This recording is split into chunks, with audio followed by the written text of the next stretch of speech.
छोड़ो, देखो यहाँ वेक्टर यहाँ तक है ना, मुझे जीएफ चाहिए। जीएफ जीएफ तो सबको चाहिए है ना, लेकिन ये वो जीएफ नहीं है, ध्यान रखना। ये कौन सी जीएफ है?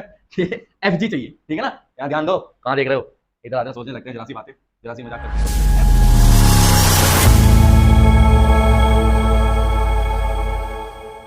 हेलो दोस्तों, कैसे हो सब? बढ़िया। और सुनाइए, सब मजे में चल रहा है ना? चलिए, अच्छी बात है, चलते रहना चाहिए।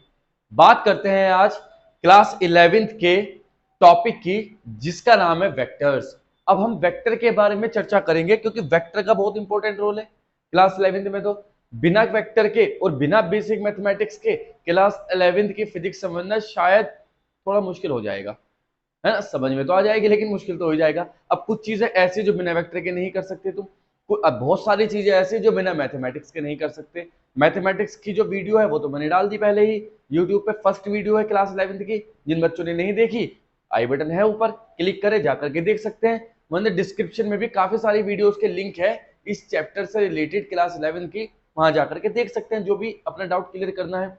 बात हम आज वेक्टर की करेंगे। वेक्टर क्या चीज होता है? देखो, वेक्टर एक ऐसी क्वांटिटी है जो किसी भी चीज की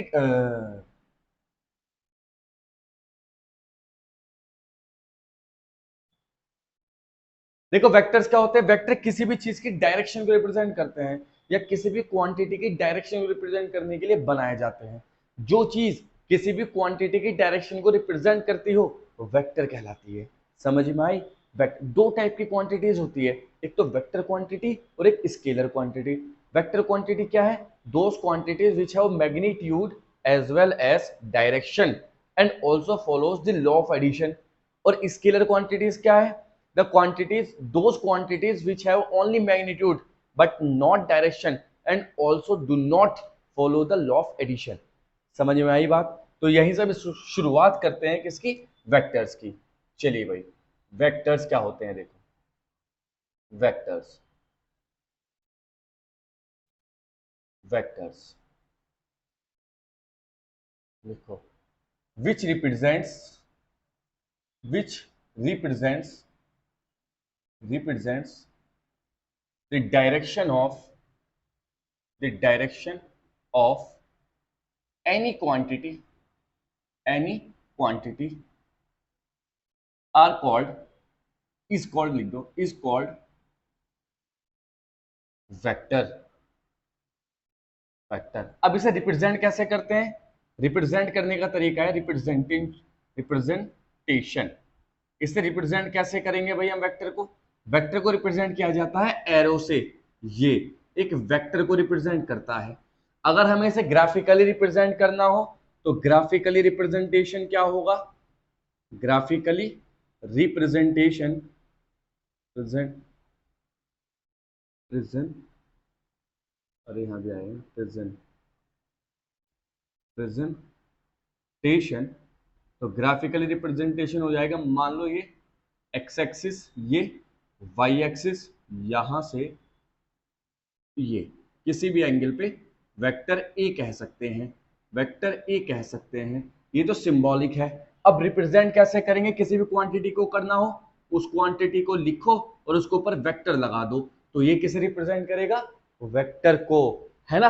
अब बात यह है, अगर हम इसका मैग्नीट्यूड निकालना हो क्वांटिटी का, मैग्नीट्यूड मैग्नीट्यूड तो मैग्नीट्यूड कैसे निकालते हैं? मैग्नीट्यूड मतलब मोड ए लिख दो, वेक्टर हटा दो, मोड के अंदर लिख दो, तो समझ जाओ हमें मैग्नीट्यूड मिल गया उस वेक्टर का। तो वेक्टर की कुछ चीजें हैं जो हमें पता होनी चाहिए। अब जो वेक्टर होता है, तो मैं बताया दो टाइप की क्वांटिटीज होती है, एक तो स्केलर क्वांटिटी और एक वेक्टर क्वांटिटी। वहीं से वेक्टर आया है। अब ये क्वांटिटीज तो 9th क्लास में पढ़ी थी, नहीं भी पढ़ी होगी तो लिख लेना वेक्टर क्वांटिटीज। चलो मैं लिखवा देता हूं, there are two type of quantities. फिर करेंगे सर लिखवाने, there are two type of quantities, two type of quantities। ठीक है भाई, कौन कौन सी? नंबर फर्स्ट जो होगी वो क्या होगी? Vector quantity, vector. और दूसरी क्या होगी? स्केलर क्वांटिटी, है ना। अब अगर मैं इसकी बात करूं यहां, वेक्टर क्वांटिटी और स्केलर क्वांटिटी की, तो क्या होगा? Which have magnitude as well as direction. है ना, जिनके पास मैग्नीट्यूड के साथ साथ डायरेक्शन हो, वेक्टर क्वांटिटीज कहलाती है यार ये क्या, विच हैव ओनली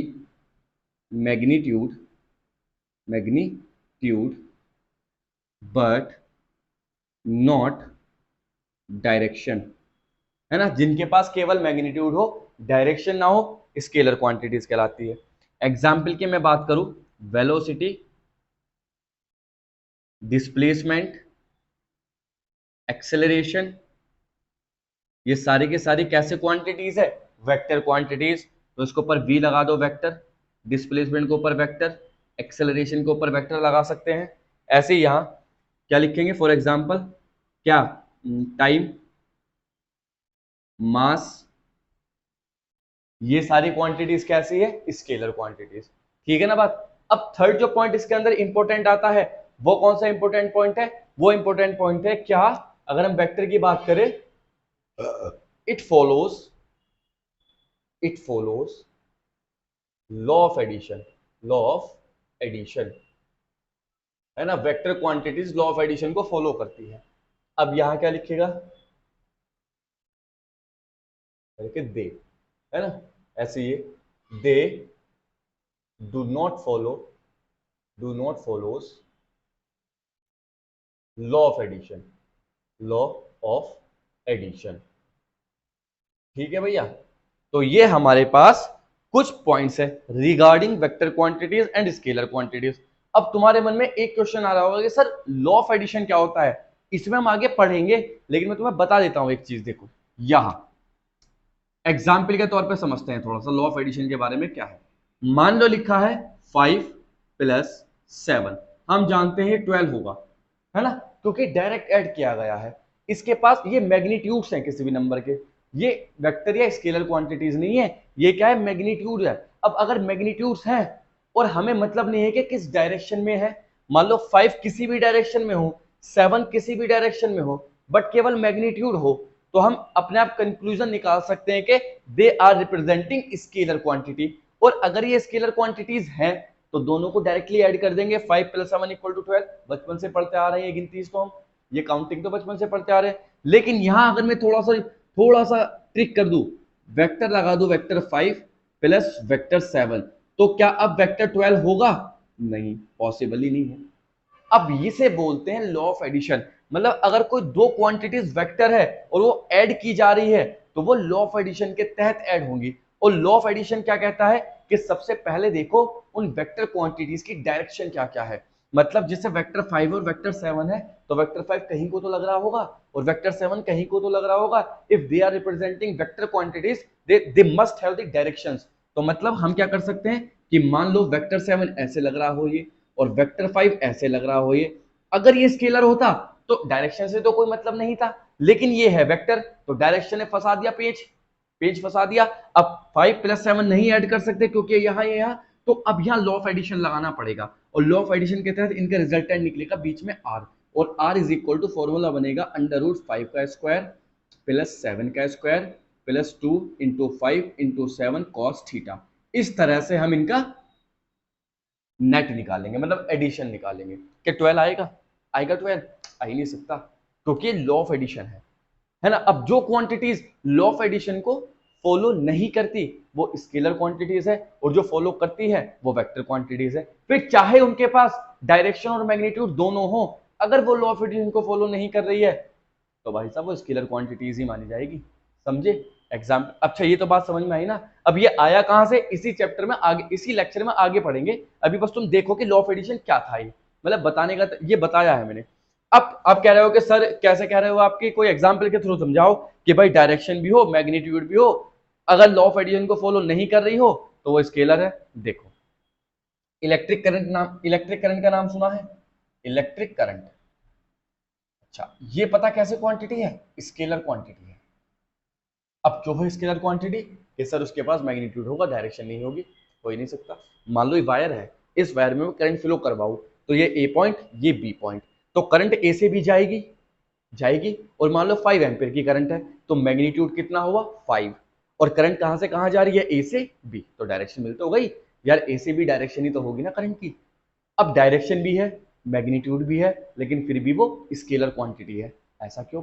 वो स्केलर क्वांटिटी क्यों है?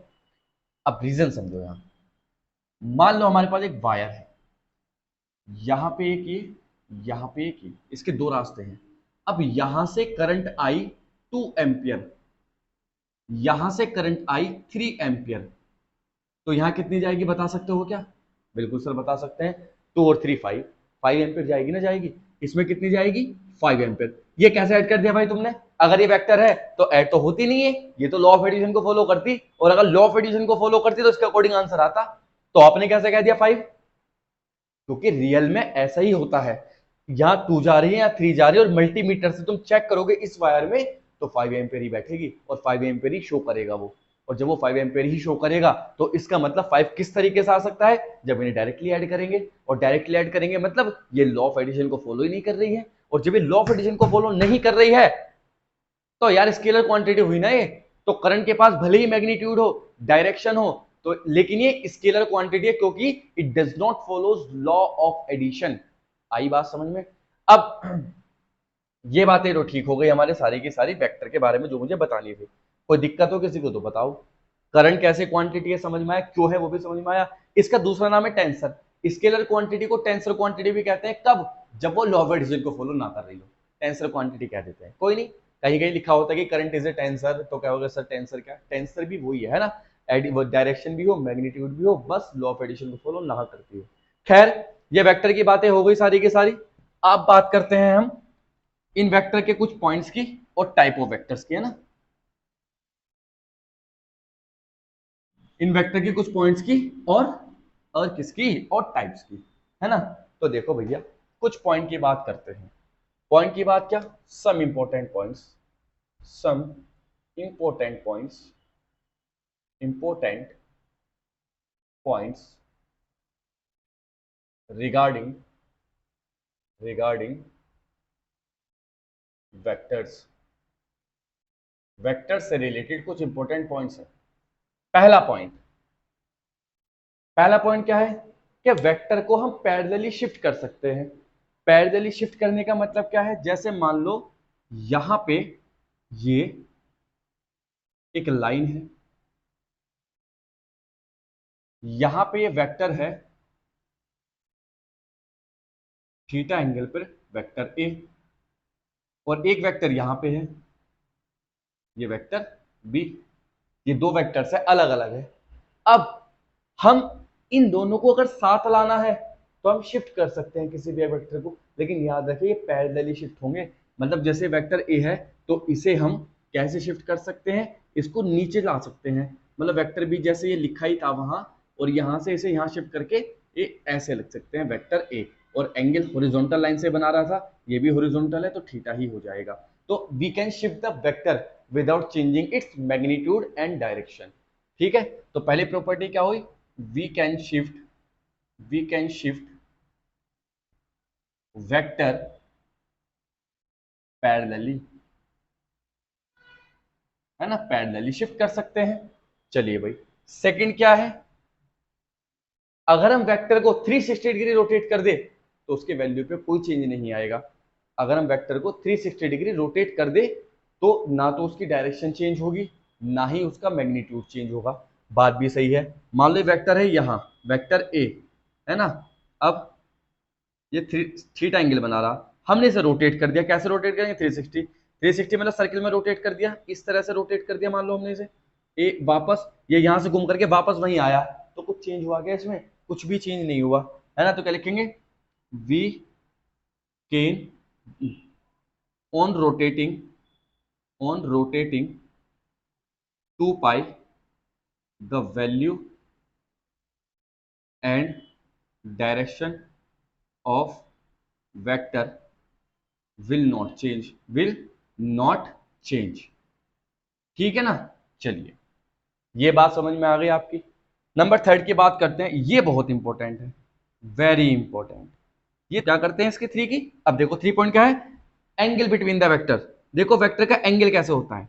मान लो हमारे पास दो वेक्टर्स हैं, वेक्टर ए और ये है वेक्टर बी। इन दोनों वेक्टर के बीच का एंगल कितना है? थीटा। बात सही है, कोई दिक्कत नहीं। मान लो लिखा है vector A,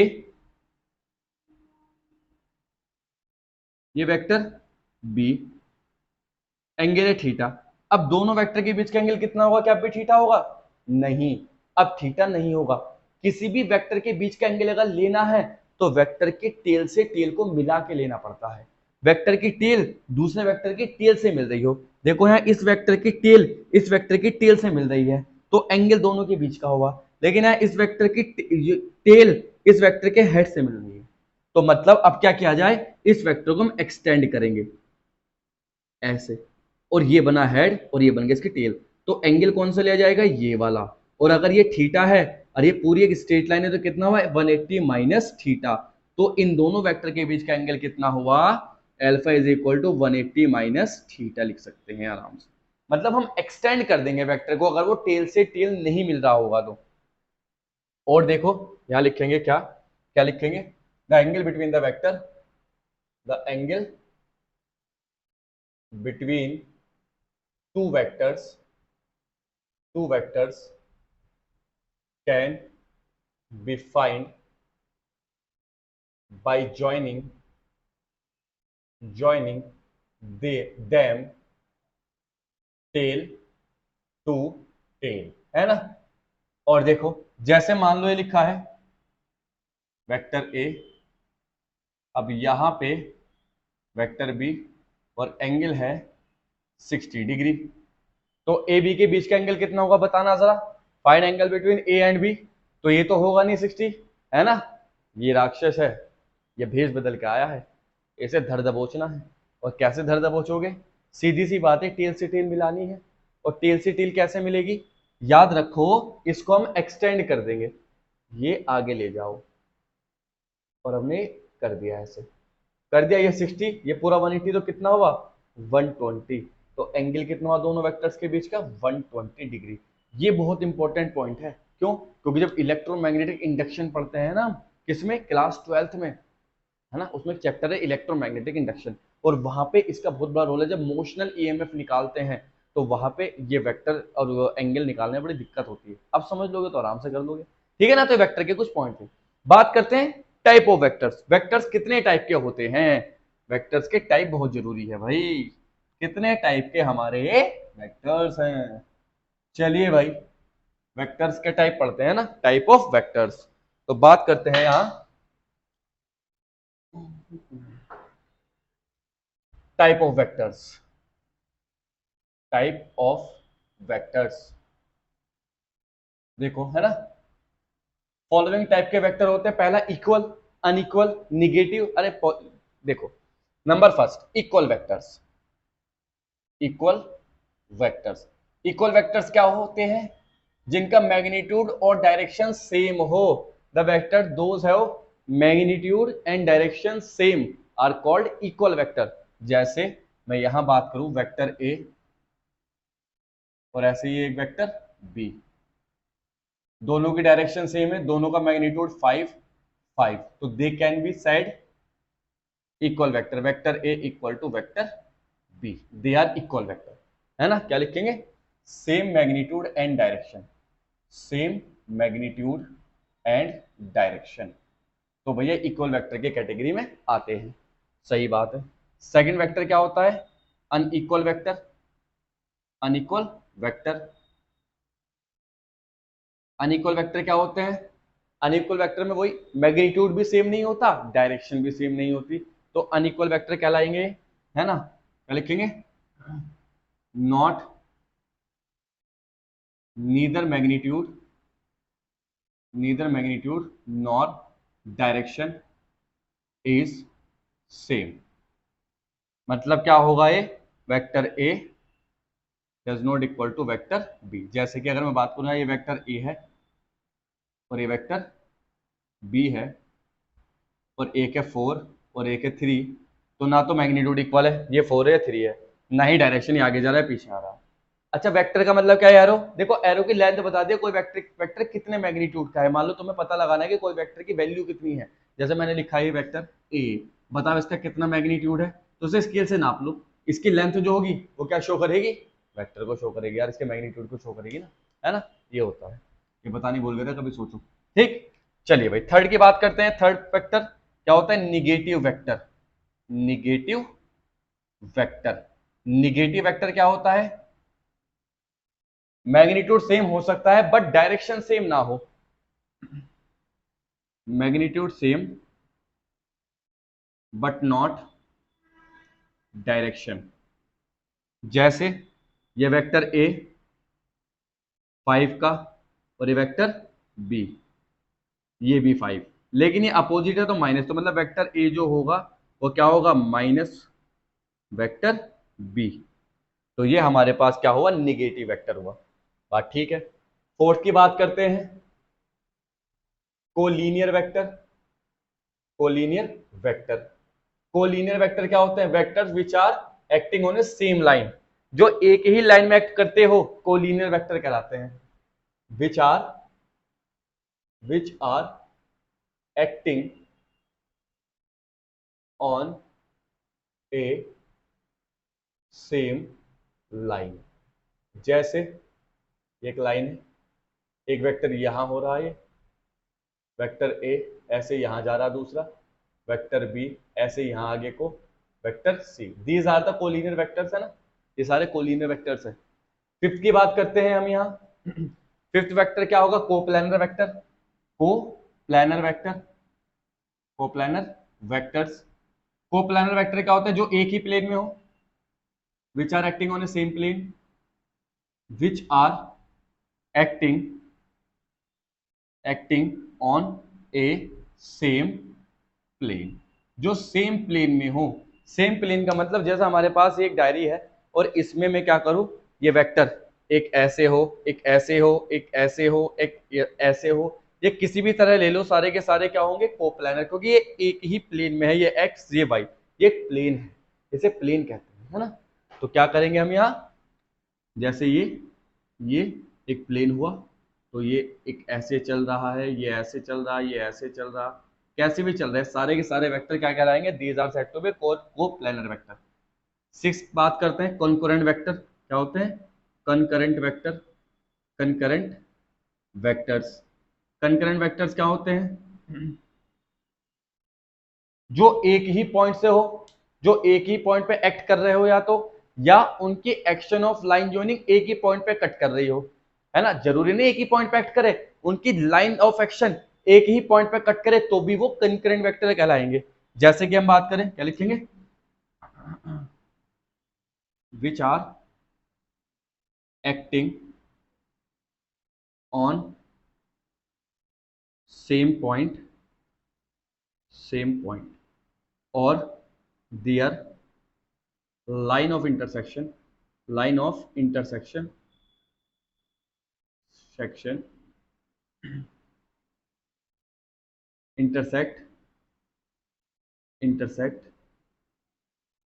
on one point, है ना। जैसे कि अगर हम बात करें यहाँ, मान लो ये पॉइंट है, एक ये लगा, एक ये लगा, एक ये लगा, ये सारे के सारे कैसे वेक्टर्स हैं? कंकरेंट वेक्टर्स हैं। कोई दिक्कत किसी को? चलो, या दूसरा तरीका क्या है, मान लो ये ऐसे लग रहा है, ये ऐसे लग रहा है, ये ऐसे लग रहा है, अब इनका लाइन ऑफ एक्शन आगे बढ़ा लो, ये यहाँ बढ़ा लो, ये यहाँ ले आओ, तीनों किसी पॉइंट पर कट करना, ये भी क्या होंगे? कंकरेंट वेक्टर ही कहलाएंगे। तो ये कुछ टाइप ऑफ वेक्टर्स है। अब जो सबसे इंपॉर्टेंट पॉइंट है 7, unit vector. Unit vector, unit vector क्या होता है? जिस वेक्टर का मैग्नीट्यूड 1 हो वो यूनिट वेक्टर कहलाता है। The vector which has one magnitude, which has magnitude of unity, है ना। जैसे कि मॉड a इक्वल टू 1, ये एक यूनिट वेक्टर है। अब इस यूनिट वेक्टर को रिप्रेजेंट करने का तरीका है, इसे रिप्रेजेंट कैप से करते हैं। तो लिखते हैं vector a cap equal to vector a upon mod a। ये लिखने का तरीका होता है यूनिट वेक्टर को, ठीक है। वेक्टर के ऊपर कैप लगा दो और उसके equal vector a upon mod a, this is the unit vector और डायरेक्शन वेक्टर। दूसरा नाम क्या है इसका? Direction vector. बात करते हैं किसकी, जीरो वेक्टर, जीरो वेक्टर और नल वेक्टर। जीरो वेक्टर ले लो या नल वेक्टर ले लो। जीरो वेक्टर या नल वेक्टर क्या होता है, जिसका मैग्नीट्यूड जीरो हो, जैसे mod A equal to zero, this is called zero vector. अच्छा मॉड क्या होता है, मॉड का मतलब मैग्नीट्यूड, किसी वेक्टर का मैग्नीट्यूड निकालना हो या तो उसके स्केल से लेंथ नाप लो, और अगर वेक्टर ऐसा है कि लेंथ नहीं नाप सकते तो उसका मैग्नीट्यूड निकाल लो, बात सीधी सी है। ये टाइप्स ऑफ वेक्टर है, वेक्टर के कुछ टाइप्स है। अब इन वेक्टर्स को याद से ध्यान से देख लो, स्क्रीनशॉट ले लो और इसे अपनी नोटबुक में या फॉर्मूला शीट में मेंशन कर लो। बहुत इंपॉर्टेंट पॉइंट्स है, बहुत इंपॉर्टेंट वेक्टर्स है, सब जानते हैं हम। अब इनके आगे की बात करते हैं कि वेक्टर्स को ऐड कैसे किया जाता है, सब्ट्रैक्ट कैसे किया जाता है। या सब्ट्रैक्शन और एडिशन भी तो बनता है ना बॉस, ठीक है ना, चलिए।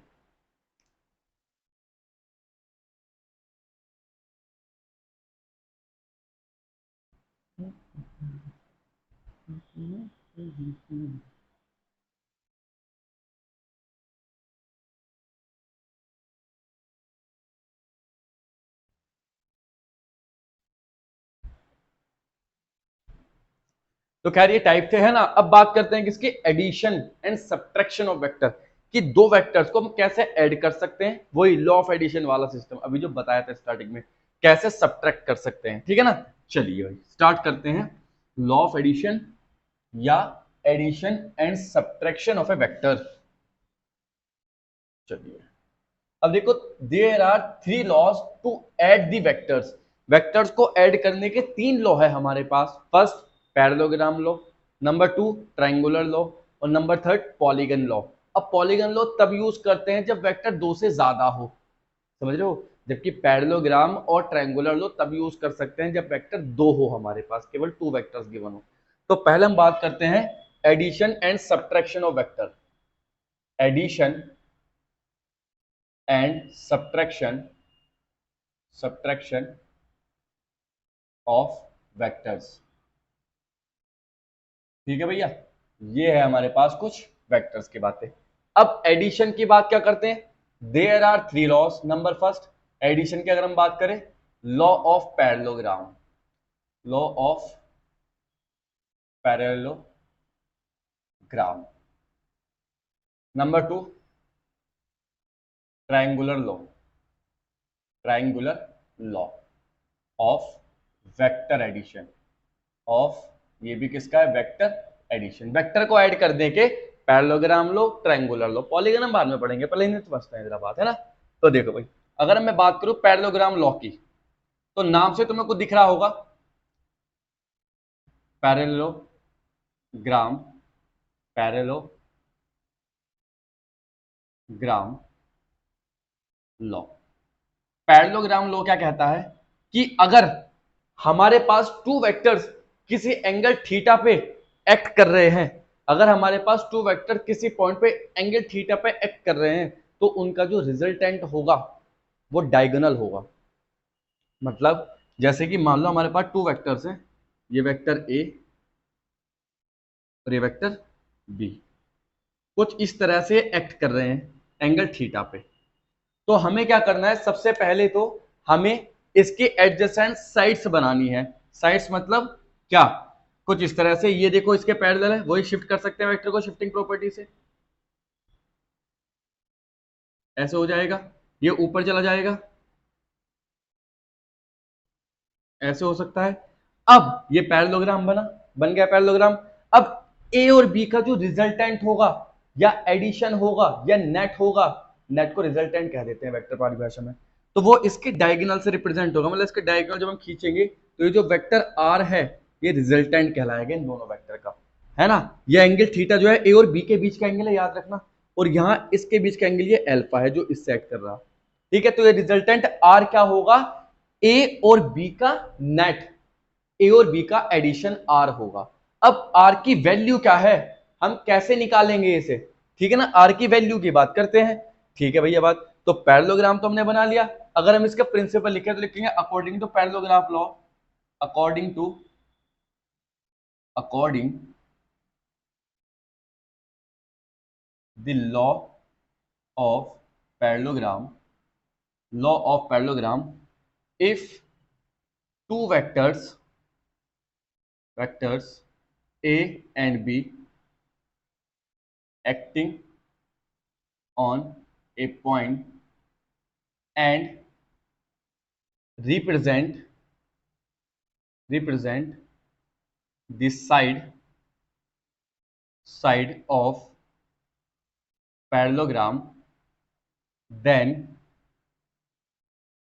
their resultant will be resultant will be represented by represent represented by diagonal of parallelogram.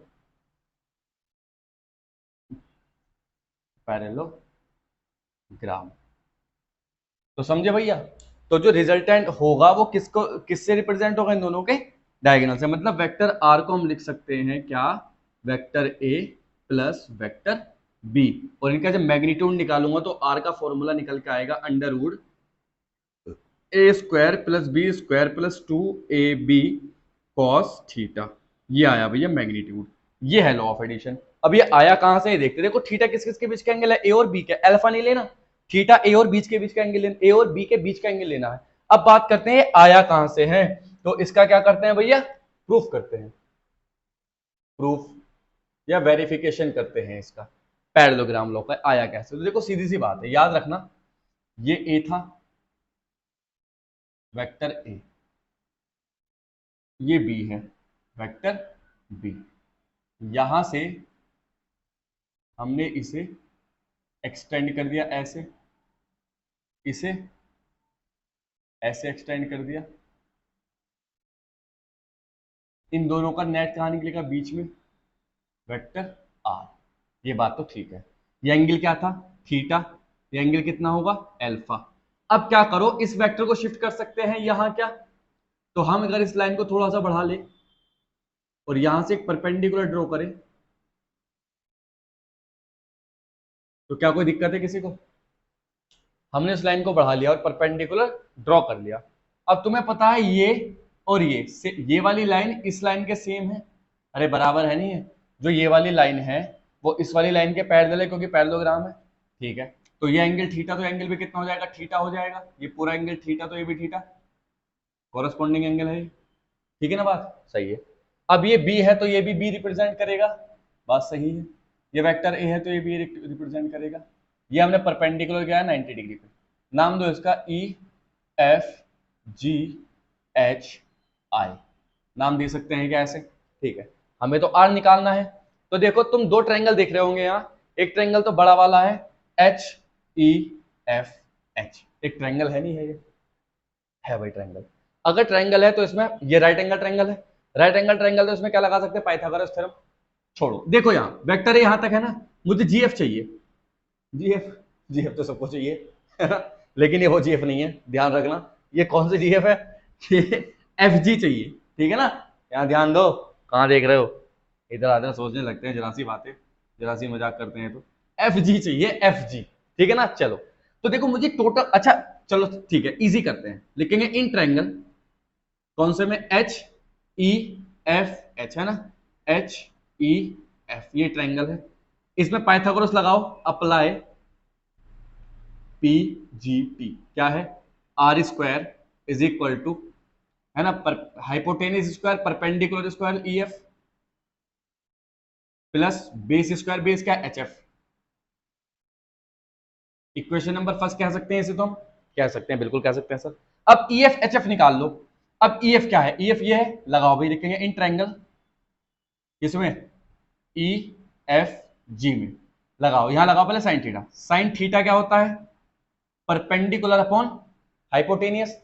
Perpendicular कितना है? ई एफ, हाइपोटेनियस कितना है? बी। तो ई एफ की वैल्यू क्या आ जाएगी? B sine theta. फिर अगेन इसी में निकालो ट्रायंगल ई एफ जी। अब कॉस थीटा लगा दो। कॉस थीटा क्या होता है? Base upon hypotenuse. बेस क्या है?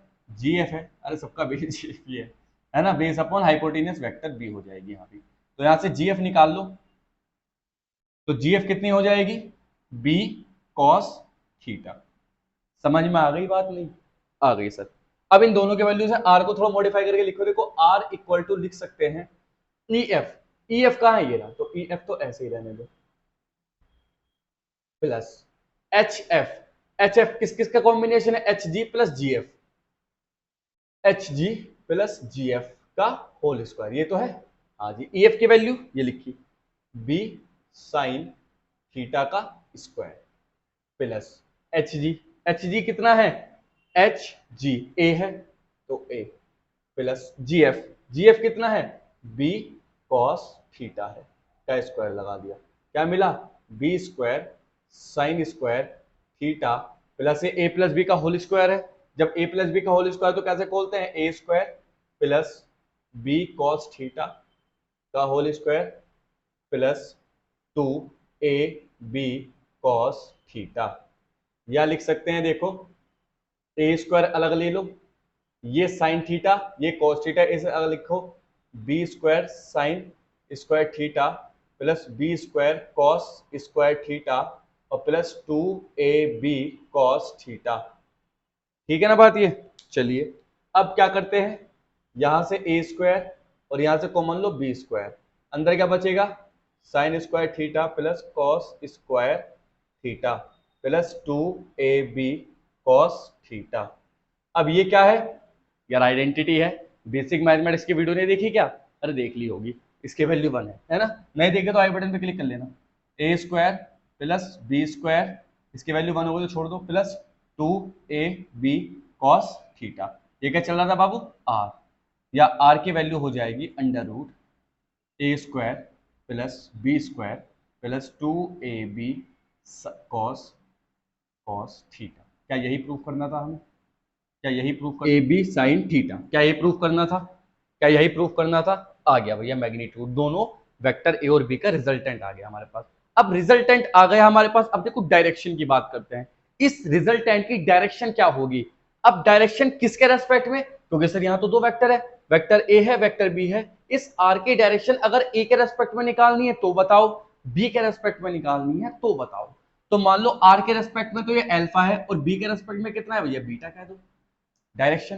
तो अगर हम यहाँ बात करें डायरेक्शन की, ये नोट कर लिया ना सबने, कर लेना भैया, इंपॉर्टेंट है क्लास 11th के लिए भी और स्कूल के लिए भी, और तुम्हें पता है इसके क्वेश्चन कंपटीशन में तो आते हैं, प्रूफ करने को भले ही ना लेकिन क्वेश्चन तो आते हैं ना। तो लिखेंगे direction of vector, direction of resultant, resultant resultant with respect to a, a के रेस्पेक्ट में रिजल्टेंट की डायरेक्शन निकालनी है।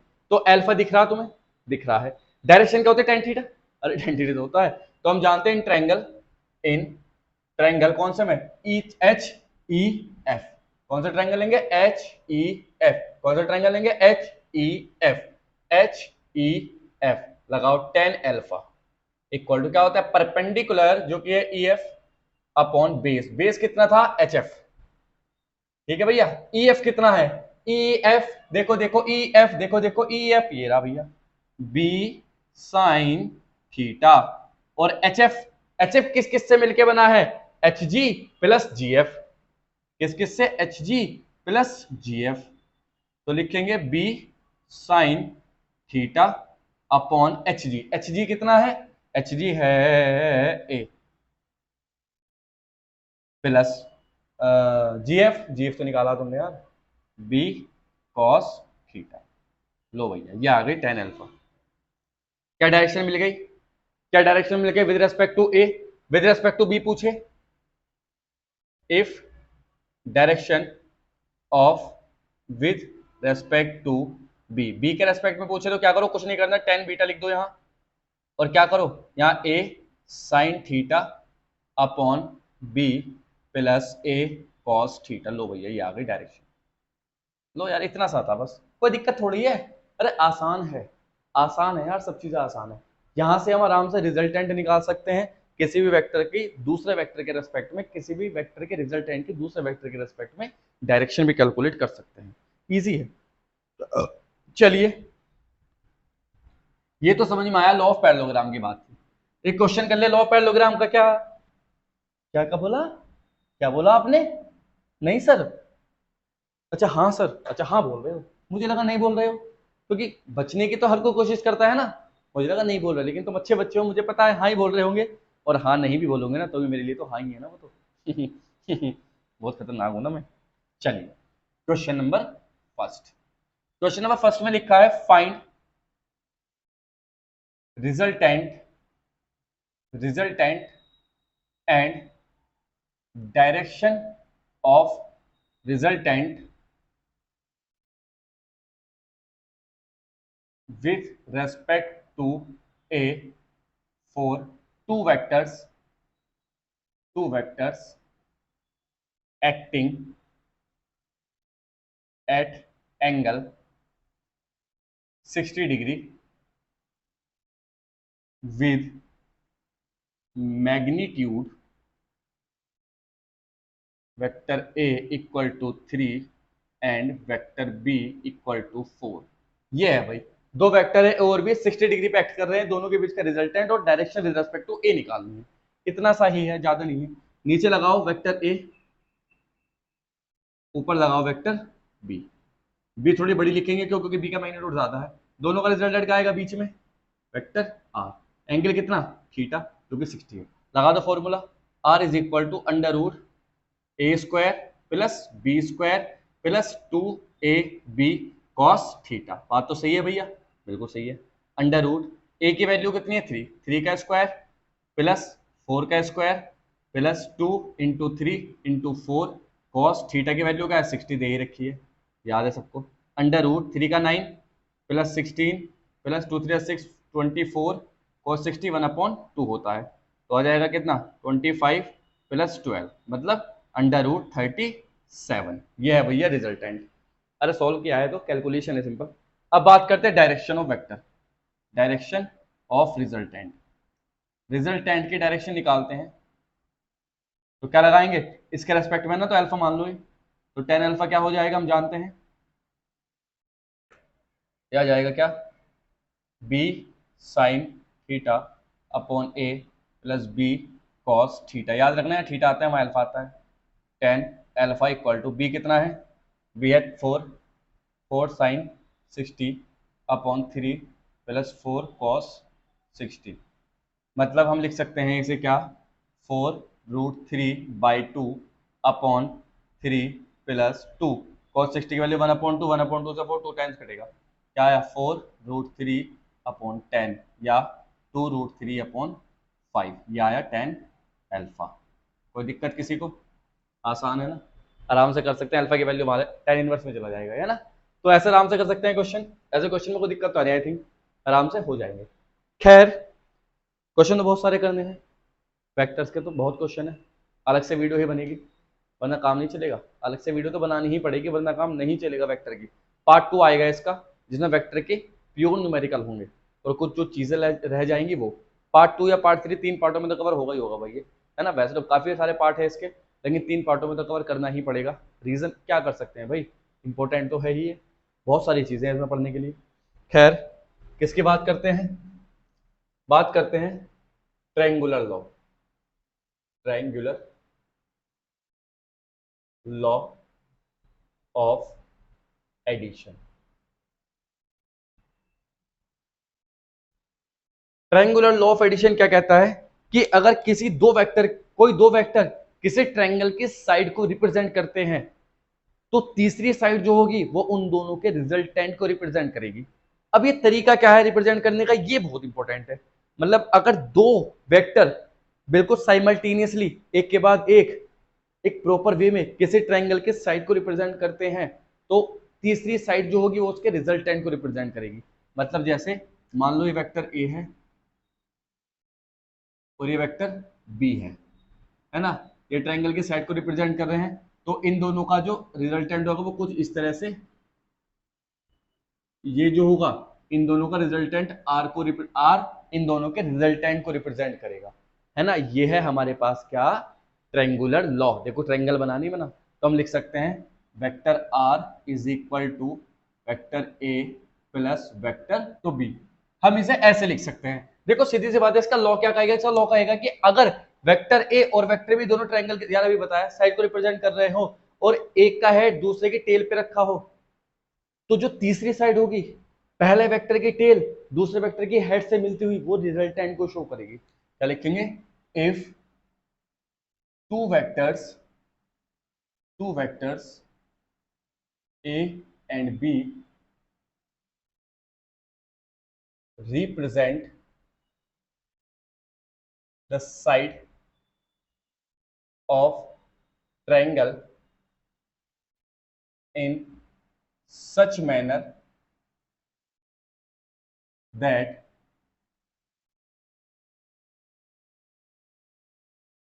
head of one vector placed on the tail of other, then then the resultant vector can be drawn from tail of one vector to the head of other। है ना? इसने क्या करेगा? Simple, दो vector A और B इस तरह से ट्रायंगल के साइड को रिप्रेजेंट कर रहे हैं कि एक का हेड दूसरे की टेल पे रखा हो, तो रिजल्टेंट वेक्टर जो होगा वो पहले की टेल से दूसरे के हेड पे जाती हुई लाइन को शो करेगा। है ना? सही है भैया? और ऐसे ऐसे रिप्रेजेंट कर सकते हैं, कोई दिक्कत वाली बात है ही नहीं इसमें।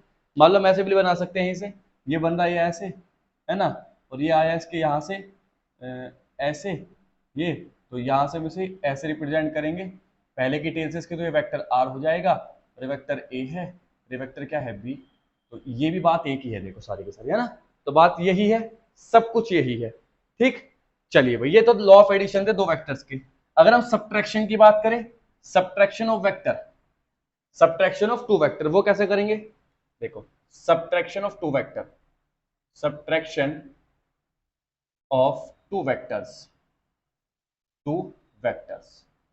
देखो भैया सब्ट्रैक्शन ऑफ टू वेक्टर्स की क्या बात है।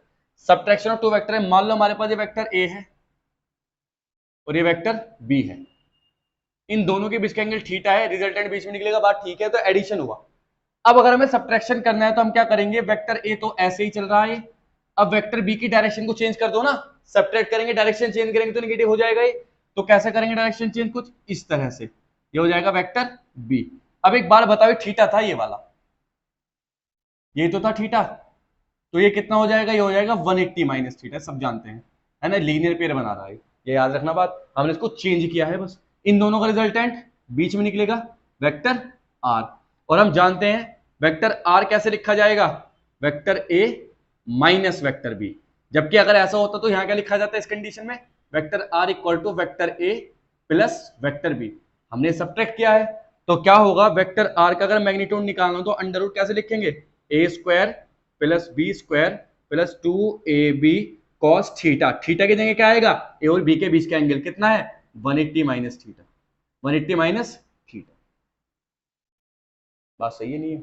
बढ़िया सर। क्या होगा? अंडर रूट ए square plus B square plus 2ab cos 180 minus theta minus cos theta होता है, सब जानते हैं ये बात तो, या माइनस यहां ले आओ तो अंडर रूट क्या हो जाएगा? A square plus B square minus 2ab cos theta. लो भैया, ये आ गया हमारे पास रिजल्टेंट ऑफ सब्ट्रैक्टेड वेक्टर। अगर दो वेक्टर को सब्ट्रैक्ट करना है तो ऐसे कर सकते हैं। फॉर्मूले में क्या चेंज आया? माइनस लगा दिया हमने बस यहाँ बीच में, है ना? तुम याद रखो डायरेक्ट फॉर्मूला, कोई दिक्कत वाली बात यहाँ है ही नहीं है। ऐसी तो डायरेक्शन निकालनी हो, मान लो डायरेक्शन ये अल्फा हुआ, ये वाला अल्फा, तो डायरेक्शन निकालने का सिंपल तरीका माइनस हो जाएगा बस। टेन अल्फा मुझे निकालना हो, मान लो किसके रेस्पेक्ट में निकाल रही है? ए के रेस्पेक्ट में, तो क्या आएगा ऊपर? B sine 180 minus theta upon a plus b cos 180 minus theta. लो भैया ये है, लो बस अपना आराम से। यार कॉन्सेप्ट तो वही है ना, कॉन्सेप्ट को मत छोड़ना, कोई ताकत नहीं जो तुम्हें फेल कर दे किसी भी चीज में। ऐसे डायरेक्शन निकाल सकते हैं आराम से। क्या था ये? डायरेक्शन। अब थर्ड पॉइंट जो है वो क्या था? Polygon law of addition. Polygon law of addition. देखो पॉलीगन लॉ ऑफ एडिशन क्या होता है, अभी देख लो हाथ क्या, जब एडिशन चली रहा तो सीधी सी बात है, जब वेक्टर दो से ज्यादा हो तो कैसे ऐड करेंगे। अभी तक तो दो वेक्टर थे, ऐड कर रहे थे, पैरेललोग्राम लॉ लगा के ट्रायंगुलर लॉ लगा दिया था। मान लो हमें वेक्टर दो से ज्यादा है तो कैसे ऐड करेंगे, तो देखो याद रखो, हमेशा अगर वेक्टर दो से ज्यादा हो तो उसे पॉलीगन के साइड के अकॉर्डिंग वो अरेंज करेंगे। जैसे वेक्टर ए, ये वेक्टर बी, ये वेक्टर सी, ये वेक्टर डी, तो इन सारी साइडों का रिजल्टेंट पता कैसे निकलेगा, पहले की टेल लास्ट वाले का हेड, ये रिजल्टेंट होगा इसका। पॉलीगन ही तो बन रहा। पॉलीगन क्या होता है, the shape which has two और more side is called polygon. तो दो से ज्यादा साइड है इसके पास, तो पॉलीगन हुआ है। तो क्या लिख सकते हैं, vector R equal to vector A plus vector B plus vector C plus vector D. तो भैया आ गया आंसर हमारे पास। पॉलीगन बेस को ऐसे हम आराम से इजीली ऐड कर सकते हैं। ठीक है, इसका पार्ट 2 आएगा। इसके पार्ट 2 में पॉलीगन के बारे में और चर्चा करेंगे, और हम डायरेक्शन वेक्टर, बाकी बहुत सारी चीजें हैं, कंपोनेंट ऑफ वेक्टर, ये सारी चीजें सीखेंगे। और थर्ड पार्ट में आई थिंक हम न्यूमेरिकल सॉल्व करेंगे। तब तक के लिए all the best, best of luck.